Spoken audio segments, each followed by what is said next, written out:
You know, it's been well documented that many people fail to achieve their goals in life due to the phenomena known as the fear of failure.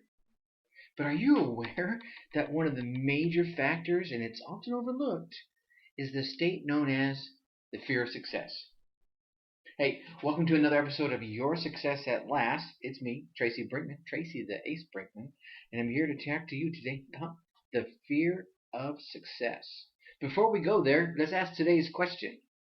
Have you laid the groundwork, or have you done your prep work, or have you done your homework in regards to what it is that you want out of life? Right? Have you set your goals? Basically, is what I'm saying. Have you just? And I don't mean you to spend a half a day doing it. You can. I've attended a number of goal setting seminars and 3 day seminars that had goal setting sections in them that have great rewards coming out of those exercises. I even wrote a whole set of goals forms myself to share with folks like yourself that are listening to this podcast. But at the simplest form, have you sat down and thought to yourself, what do I want out of life? I'm going to ask you this more often than not.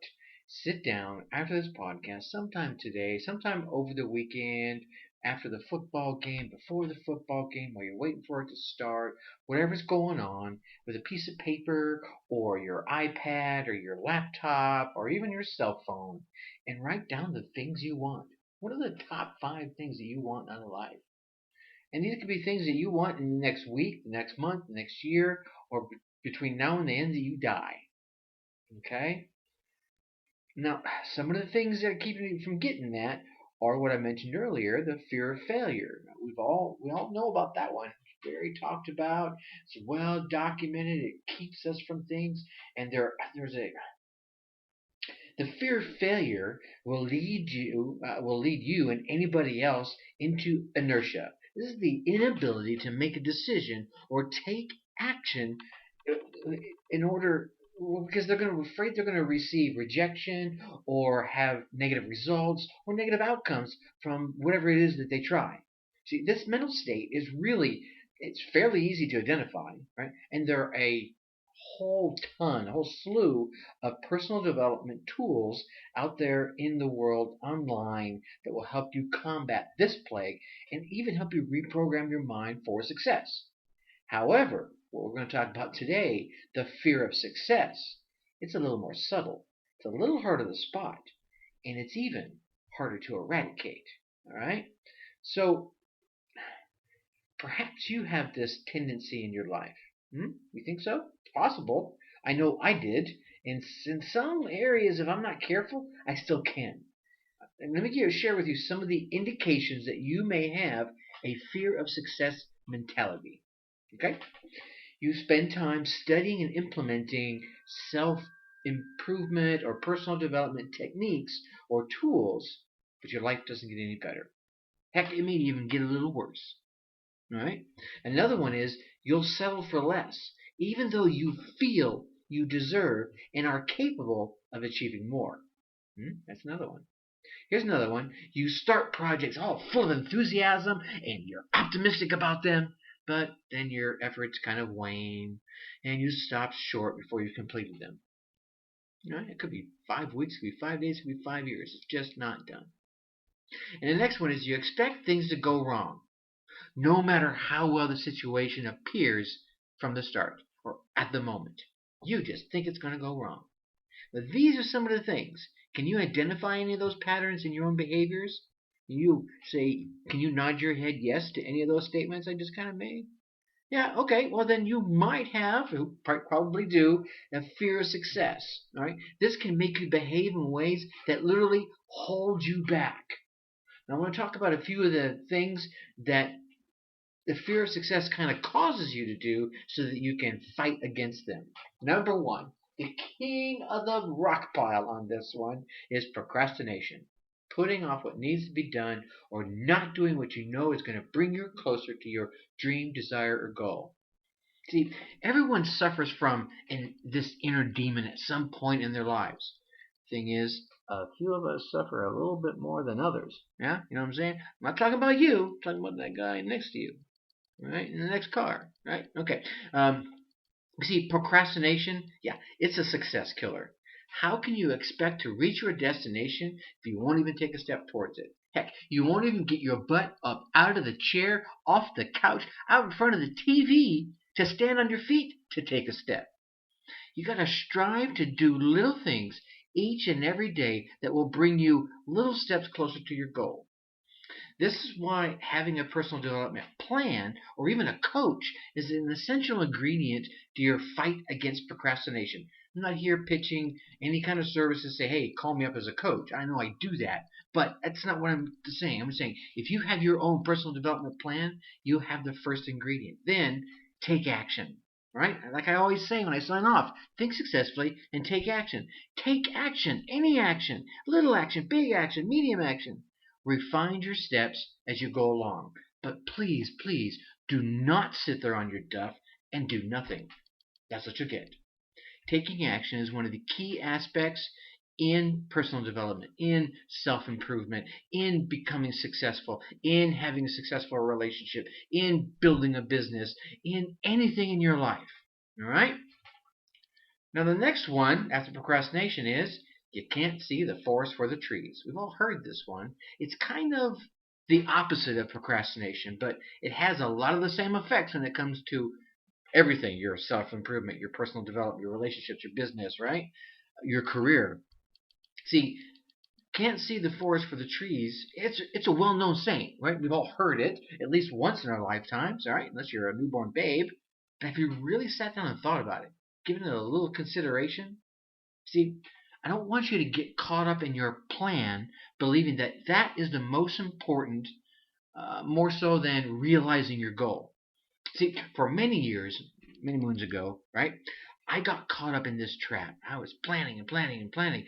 I started to think that I started to think and I started to act as though my plan was way more important than getting to the end results. And thus, trust me, I missed so many opportunities that could have altered my path to the positive and helped me reach my goals far more quickly. So I want you to do like I did, let go of your ego and allow the universe. Let me get woo woo for you, woo woo on here for a second. Allow the universe, allow God, Allah, Mother Nature, heaven and earth, the stars above, show you a quicker route to your goal. You've got to remain flexible. All right? Number three, thinking that the time is not right. You know, I hear this one way too many times. All right, so many people are waiting till it's the right time, or they got the right amount of money, or they meet the right person, or they have the right skills, or they have a better plan. Have you ever waited until the timing was perfect before starting a venture? Or have you waited until you had more information or better information, right? Or had more money? See, again, action. Action is the key to the door of success. Taking those small steps forward is way better than taking none, or waiting to see where your foot is landing and if it's landing in the right spot. Now, don't get me wrong, I'm not saying just throw your foot out there and wherever it lands. But certainly putting your foot out there and stepping down you're going to get way more information than doing nothing. See, even if your action that you take takes you away from your goal, you've at least gained some insight, some knowledge, some learning, so that you can know what to do next. Now you know a little bit about what might not work so well and what works better, right? Okay. And then you can apply that knowledge and take the next step. And that leads right into being a perfectionist. Like I said, this leads into it. It's kind of similar to the point above it in the fact that it has the same effect, namely that you never really move forward. No matter how good a job is when it's finished, it can always be improved. And that's where the perfectionist is in error. Well, I'm going to wait till I do it just right. Heck no. I've heard many great musicians, all right, personal musicians as well as interviews of great musicians telling how they hate listening to their own songs because they can find a gazillion things that need to be improved. Yet we, as the audience, we're like, wow, that's amazing, and we truly enjoy listening to it. Okay, so don't be the perfectionist. Do the best you can. You're not out there battling against everyone else. You're not trying to be the best out there. You're just trying to be better than you are right now. And then tomorrow, you're trying to be better than you are today. And the next day, better than you are tomorrow. Okay? And lastly, seeing only problems. Oh my goodness. These are the people I just, oh, how do you use your focus? Right? This is one of the questions I ask you. Right? How do you use your focus? What do you constantly see? Do you constantly see only in all the problems that are involved? Okay, well, let's hold on a second for it. Maybe this is right. I'm not saying this is the wrong way to think. I don't particularly think this way, but it doesn't make it my way right. It doesn't make your way wrong. If you are this way and you're inclined, it's pointless, first off, let's be honest, to try and change that overnight. Yeah, it's just not going to happen. However, you can use that mindset to your advantage while you strive to reach your goals and build your self improvement and build your personal development, right? You can use that mindset to acquire an optimistic frame of mind instead. What? I know I can hear you going, looking at your MP3 or looking at your radio or your phone and saying, "What is this guy talking about? How can I use seeing only problems as an advantage?" That's what you said, right? Yeah, easy is my reply. Here's what I want you to do. I want you to look at the problems and then prepare a plan to deal with them. Wow. Every time you overcome one, congratulate yourself, right? Give yourself a PYOTB, a pat on the butt, as my friend over Motivation to Move says, right? Right? Use them as a gauge for your achievements. If you keep seeing more problems, remind yourself of how well you dealt with the ones you've already overcome, the ones that are behind you. And while you're doing that, take a look over your shoulder and look how far you've come. See, if you see a problem, ask yourself, how can I overcome this challenge? Hmm? Or how quickly can I rectify this situation? Whatever the question is.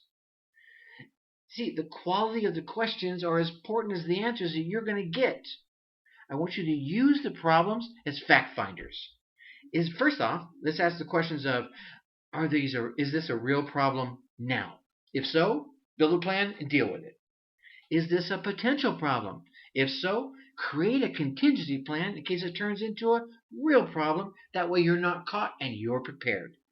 Is this a real problem? If the answer is no, then don't worry about it. Move on. Okay? Here's the thing. I want you to enjoy the journey. Follow the above guidance, right? Listen to this podcast again and pick out the nuggets that are for you. Follow the guidelines and you will achieve success. Eventually, your fear of success will wane, dissipate, and maybe even completely go away. And you will have moved a long way towards your personal development, a long way in creating your success atlas and reaching your success at last. Think successfully. Take action. Talk to you later. See you Monday. Bye-bye.